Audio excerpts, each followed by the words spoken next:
can't always avoid your boss or your boss's boss, or again, people that you potentially have to work with. So one is empathy. Most leaders have never been trained on this stuff. Number one. Number two is, which means most of the, so when I ask these questions too, what percentage are toxic? Then I ask a follow-up question.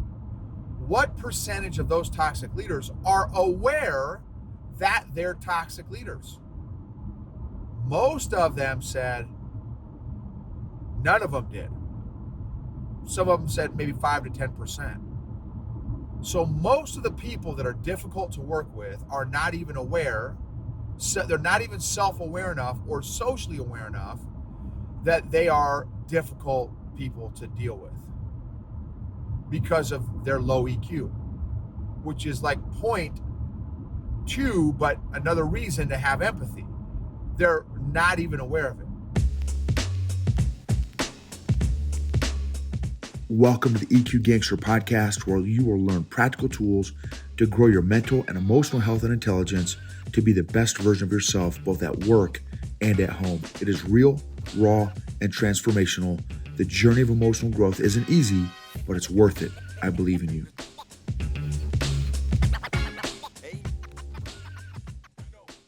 EQ Gangsters. This episode is going to be about how to deal with difficult people. This is by special request by a young guy named TJ. Big shout out to TJ. I've got a great story about TJ. Before I tell you my TJ story, I want to share some things that I am thankful for. Super thankful for all the different kinds of trees, pine trees, all kinds of neat.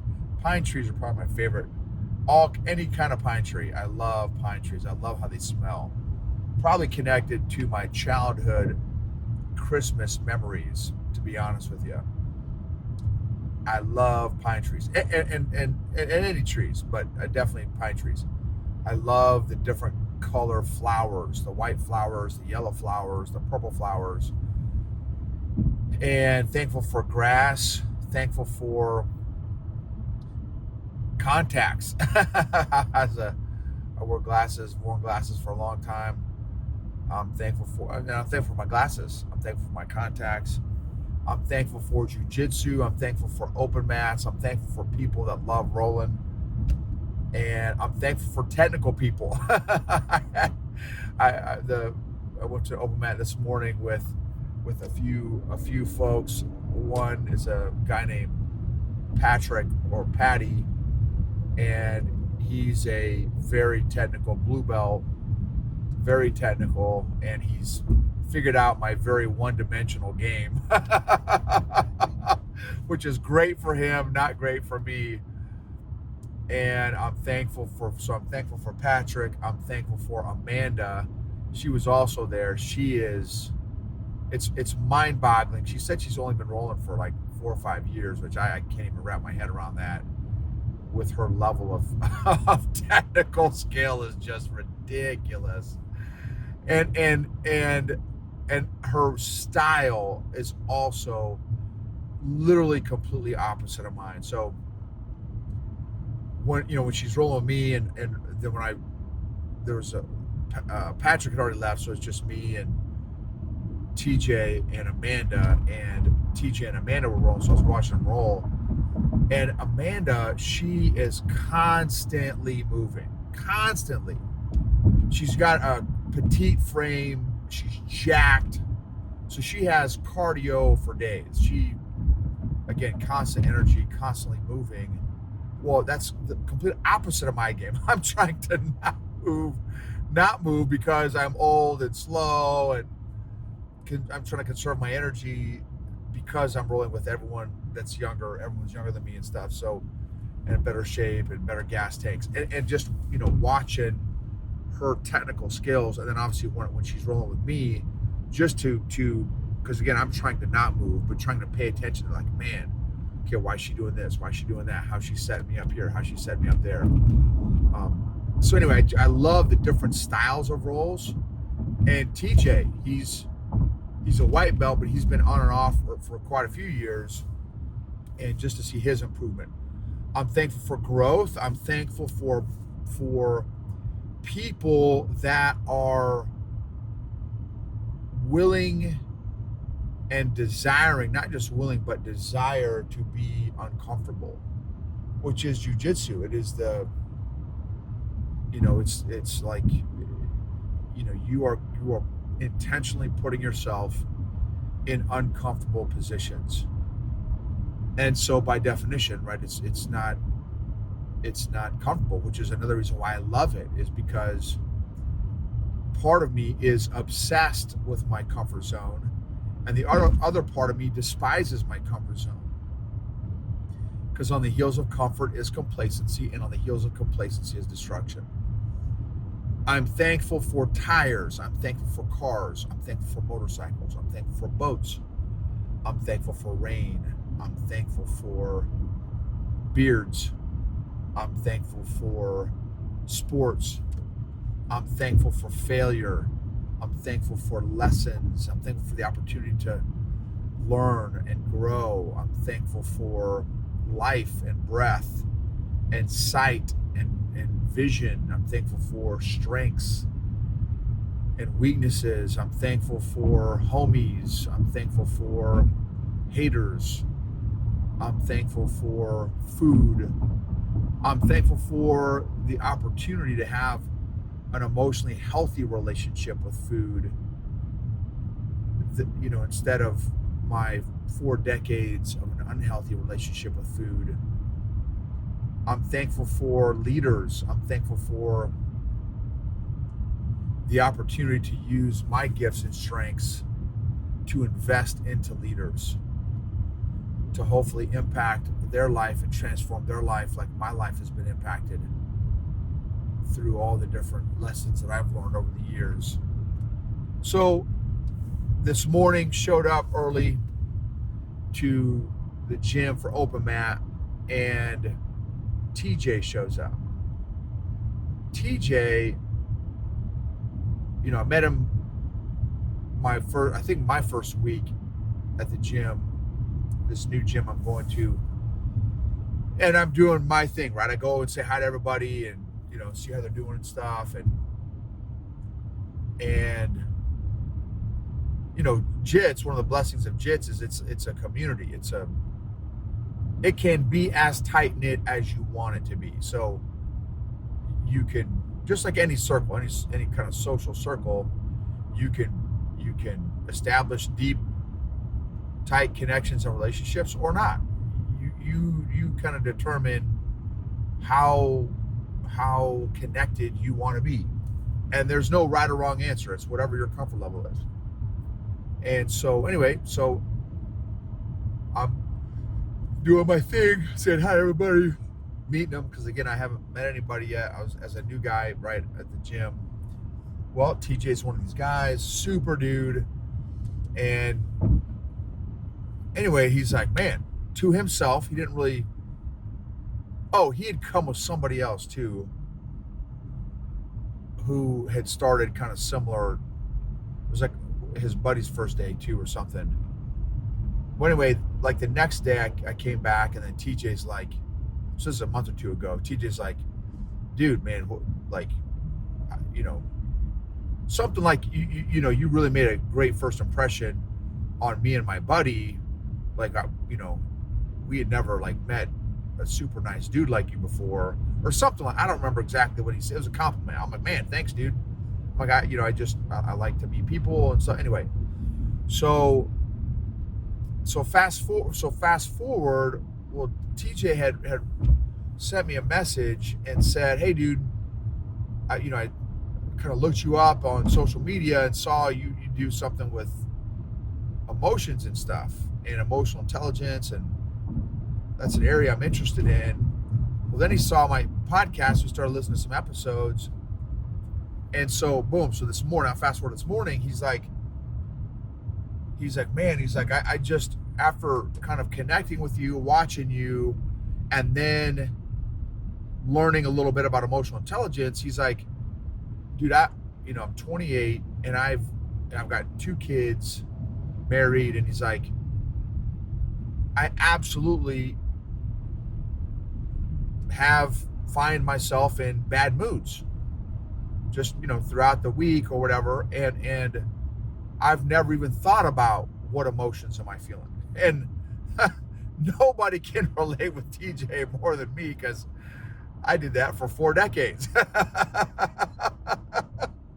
Oh man, I'm so thankful to the Lord for the opportunity, not just second chances, but like 2 millionth chances, because of my knuckleheadedness. So anyway, I can empathize and relate with TJ. He's like, and there's sometimes when, I my kids want to play, and it's like, sometimes, man, I'm not in the mood, and I don't know how to, like, and obviously I still want to play with them, but sometimes I legit don't want to play with them, right? And as parents, it's not that you have to play with your kids all the time either, right? Because, parents, it's the whole thing. You gotta keep track of your own energy levels and your own, it's the whole oxygen mask. You gotta put your oxygen mask on first, and then you assist the children. That same concept. So and it's good to have boundaries, because that's how you teach your kids how to have boundaries. So so he's telling me all this stuff, and he's like, man, it's really helping me become more aware about kind of where I'm at mentally, emotionally, and stuff, that's huge. That's huge. This whole world most people don't know the language of this world of emotions. And again, that, like, I am the biggest violator of that. I had no idea. I had no idea how to do emotions and feelings and all that other stuff. I had no clue. And so again, I can empathize with TJ. So I'm also thankful for hungry people like TJ that are not just curious. Now, curious I think is the first step to hunger, but TJ took his curiosity to the next level. Like, I don't want to just like, oh, emotions or emotional intelligence, that's cool. Like, oh snap, okay, that might be an area that I could work on. Let me connect with this guy Noble. Let me listen to his podcast, and let me ask him some questions. Like, that's hungry. I love hungry leaders. Love them.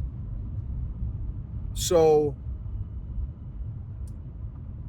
one of the questions that TJ asked me today, after he got done throwing me around the mats, is, Noble, I've listened to a number of your episodes so far, still going through them and stuff, hearing all these cool interactions that you have with people, but like, I haven't heard yet an episode with how you deal with difficult people. And sometimes, he's like, because he even got a book, one of the books I mentioned, on emotional intelligence, or maybe he just did his own research. I've mentioned a bunch, so wherever he got it from. The point is, the dude ordered a book and is reading it, which is fire on emotional intelligence. So like, anyway, TJ's awesome. And so he's like, in the book, it says, hey, if you run across uncomfortable people or whatever, hard to get along with people, like, avoid them. He's like, well, in my line of work, I don't have that choice all the time to just avoid difficult people, because a lot of the people I work with are difficult people. And so, he's kind of sounds like, I don't remember exactly what he does, but, because we've Arrowhead Leadership, of course, which sponsors this podcast too, Arrowhead Leadership Consulting, which is a company that me and Eric, my classmate, have partnered together in. So if you need any leadership stuff, any coaching, training stuff, definitely hit us up sometime. Arrowheadleadership.com, or I think it's arrowhead-leadership.com. And a couple of our clients are blue collar clients, big companies that are in the blue collar space, where they're not necessarily hired for their people skills. Some of them are tradesmen. Some of them are, you got your steel crews, you got your construction crews, your wood framer folks, you got your electrical, you got your plumbing, you got all these different trades and stuff. And it's important to realize, okay, who are you dealing with? What's kind of their backgrounds? And so here's some thoughts in dealing with difficult people that you can't avoid. One is empathy. Empathy. What do I mean by that? Realize that 99% of people have never been trained in EQ, emotional intelligence. 99%. So, I've done, again, tons of workshops with leaders and stuff. And I asked military, Air Force, colonels, Air Force 05s, 04s and 05s, majors and colonels. I asked them, what percentage you all in your 15-year career, 17-year career at that time of your leaders that you've had have been toxic? They averaged 25 to 75% of their leaders in their 15 to 17-year career in the military, in the Air Force, were toxic. This was like 36 Air Force majors and lieutenant colonels. That is significant, especially, in my opinion, in the military, where you could argue it is a leadership organization that happens to do tactics and weapons and all that stuff. It is a leadership organization. And to still have 25 to 75% toxic leaders, that is significant. Again, anecdotal, because it was just my sample. That is not uncommon in the corporate space either. So, to TJ's point, you can't always avoid your boss or your boss's boss, or again, people that you potentially have to work with. So, one is empathy. Most leaders have never been trained on this stuff.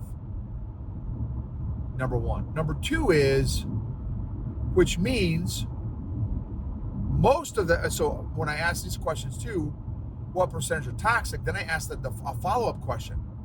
What percentage of those toxic leaders are aware that they're toxic leaders? Most of them said none of them did. Some of them said maybe 5 to 10%. So most of the people that are difficult to work with are not even aware. So they're not even self-aware enough or socially aware enough that they are difficult people to deal with because of their low EQ, which is like 0.2, but another reason to have empathy. They're not even aware of it. Number three, another super helpful tool is, so let me put another kind of point here underneath 1 and 2. It's almost like, so I'm going to use me as the example. So I just started working on this stuff 5 to 10 years ago. So I was literally a 40-year-old emotional 5-year-old. No joke. I would throw adult temper tantrums. I would yell, which is the same thing as crying. It's just another a form of expression of emotion, which is, again, anger, which is a secondary emotion. Anyway, so I was that difficult person that was not even aware that I was a difficult person because I had low EQ. So to realize that difficult person is probably an emotional 5-year-old or an emotional 10-year-old.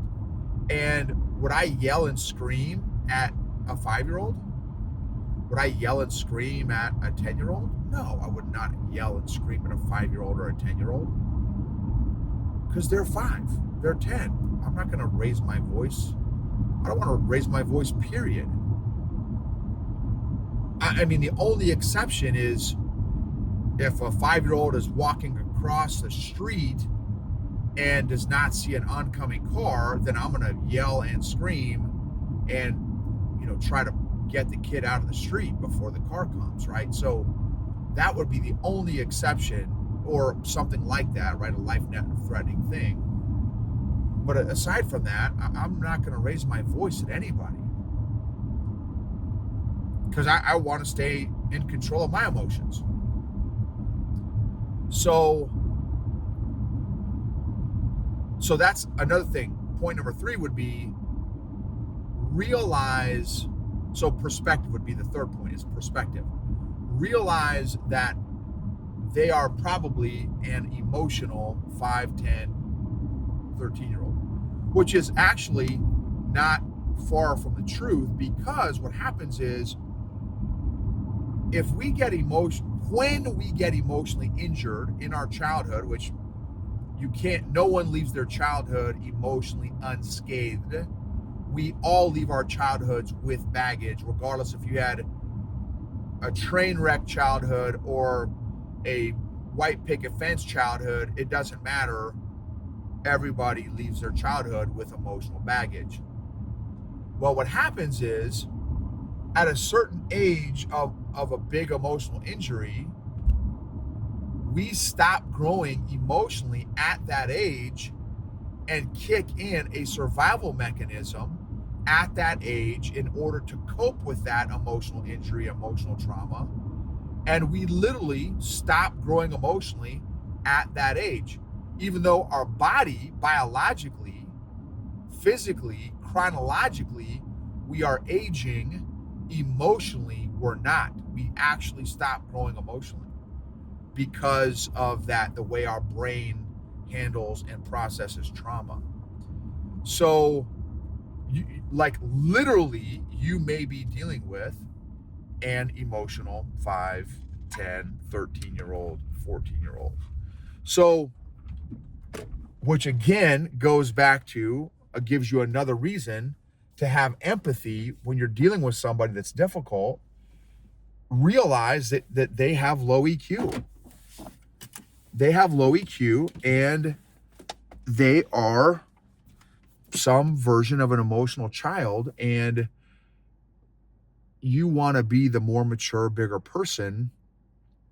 And so in that scenario, when I okay, this guy or this lady is a Karen, right, or a Chad, we'll say, right, is they have low EQ, number one, so they recognize the fact. Now, I'm not going to say this to them, but for me, I've got to realize.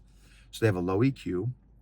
They are, again, so they're not only low EQ, but probably an emotional, whatever, 5, 10-year-old.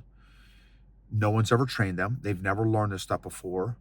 They've never even known to take ownership of this stuff before. No one's ever coached them. No one's ever mentored them. And I'm not saying that's your responsibility that you're listening or watching this. I mean, unless they're part of your team that you're in charge of. But their emotional growth may also not be part of your responsibility. It's not, right? It's not as an adult. If they're an adult, it's not your responsibility. But they may be open to it, right? If you mention it, you bring it up. And so what I'll do, so that's number 3, is perspective. Number 4 is personality. It's super helpful to understand what someone's personality is. For us at Arrowhead Leadership Consulting, we use the DISC model, and DISC, DISC model. You can Google it. We use that with our assessments, and it's a great tool to understand the 4 different personality languages. There's 4 personalities, which means there's 4 languages. Each personality speaks a different language. Doesn't mean there's one better than the other. And some people speak a mix of 2 personalities. And then maybe a third personality. But typically we have a primary and a secondary.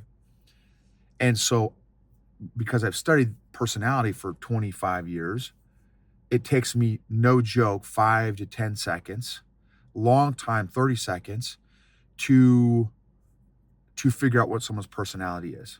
I can tell by their body language. I can tell by their nonverbals. I can tell by how they stand. I can tell by how they dress. I can tell by how they do their hair. I can tell by how they speak, their pace, tone, tempo, volume, energy. I can tell by all that stuff. All of that gives me a series of puzzle pieces so that I know how to interact with them. Here's the quick class on personality: mirroring and matching. I'm going to mirror the tone, tempo, pace, eye contact, volume, body language, body posture that they bring to me. Now, not if they're yelling and screaming. I don't mean that, mirroring and matching. But in a calm state, in their normal, natural state, I want to try to match that. Because people like themselves. People like themselves. The fastest way to connect is to mirror and match with somebody. So if you can understand the personality, language, and start speaking that, that's also tremendously helpful, even if and when they're difficult, and maybe especially if and when they're difficult. Because how each of those personalities shows up angry looks different. And so if you can understand their language, it's especially helpful to learn how to speak that language when they're angry. Okay. Next thing, the fifth thing I would say in dealing with difficult people is, rather than, the worst thing to do is to match their aggressiveness or emotionalness. That's the worst thing you can do. I call it the white belt spaz in jiu-jitsu. If they show up to me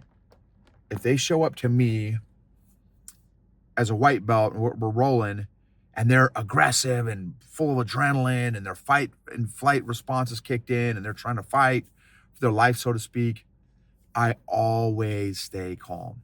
Always, always, always. And sometimes I'll stop them. Hey, check your breathing. That's another great point. So, because number 5, I was going to say is ask questions. Ask questions. Number 6 is breathing.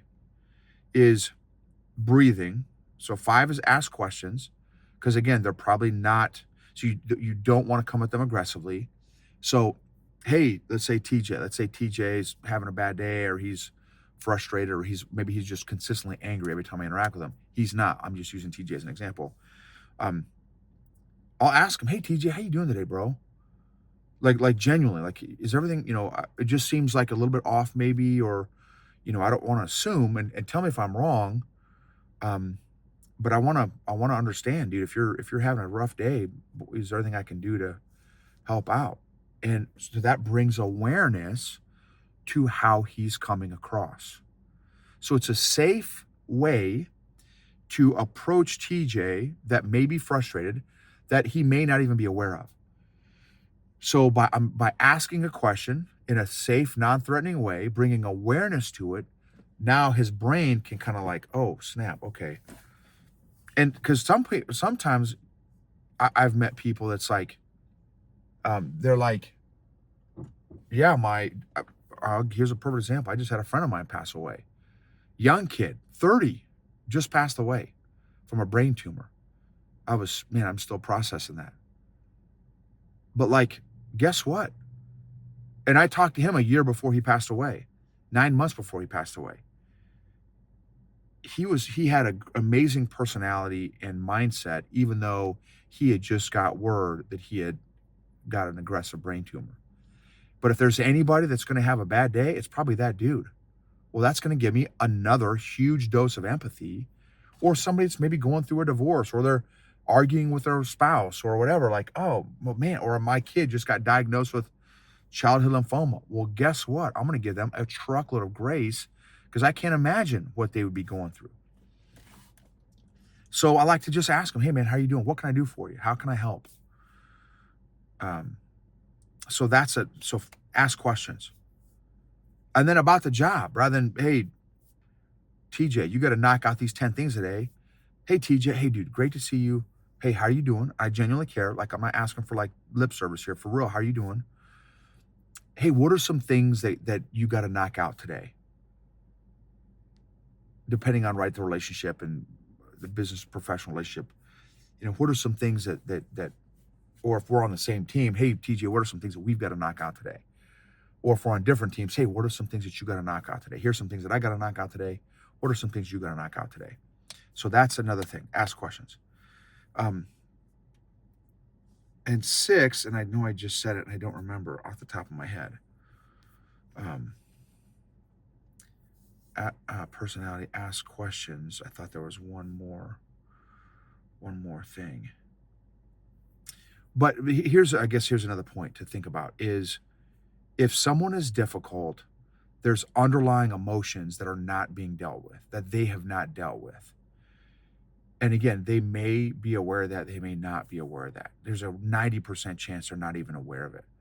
So just realize that to give them extra grace, that if they're difficult, there's underlying emotions that they have not dealt with and that they're not probably aware of. So anyway, those are some thoughts. And depending on that relationship, if there's an open window that if you're close enough to say, hey, TJ, dude, I've seen you for a few times now. Dude, you seem like a super dude. Oh, here's a real story. Here's a perfect example. Roland, man, it's my brand new white belt. And there's this blue belt who, man, he was a very, very difficult dude to deal with initially. And he would destroy all of us white belts. Like, I'm talking like we would tap and he would still keep the submission on. Whether it was a choke or an arm bar or a leg lock, whatever, he would keep it on and like keep cranking it.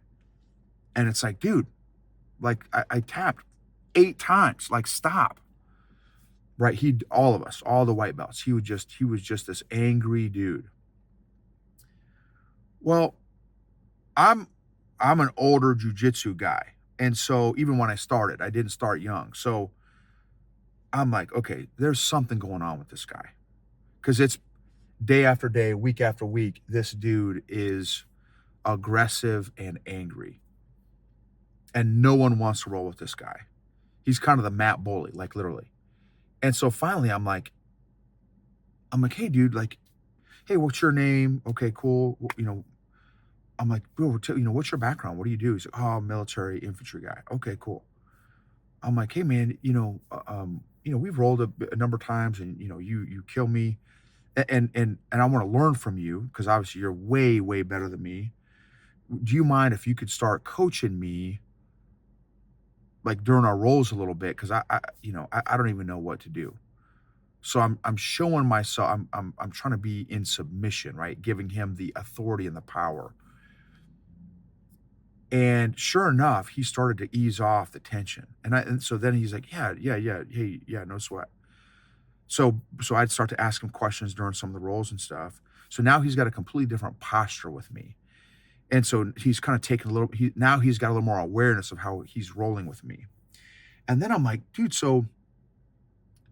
you seem like a great dude with a great heart.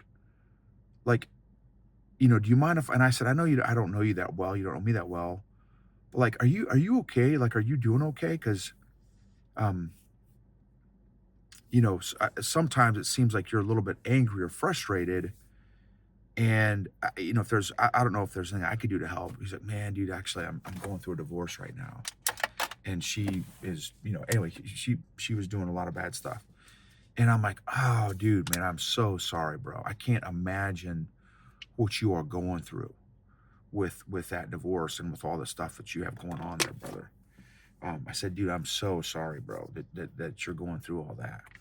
That must be brutal. That must be brutal. It must be embarrassing. It must be hard. It must be frustrating. It must be angering. It must be upsetting. It feels like a loss of control, like all kinds of stuff. He's like, man, dude, he's like, yes, 100%. And literally since that conversation, like once that conversation happened, he was the absolute nicest guy to me, but it gave him a release valve. Nobody else, he didn't have anyone else in his life that cared enough to ask him how he's doing and then to just validate and affirm his emotions. That's brutal what he's going through. Brutal. So put yourself in their shoes and like, man, that's tough. That's tough, right? So anyway, those are some thoughts, TJ. Hopefully you listen to this episode and hopefully you get some helpful thoughts in there. But you can kind of serve as like a coach or a mentor to somebody that, especially TJ, since you are actively working on your emotions and emotional intelligence, as you start to learn some of this stuff, you'll be able to coach and mentor other people, emotionally healthy people, help heal other people emotionally, which will be you, TJ, as you figure this stuff out too, brother. I appreciate you. Thanks for listening to the podcast and or watching the YouTube. And thanks for balling me up today on the mats.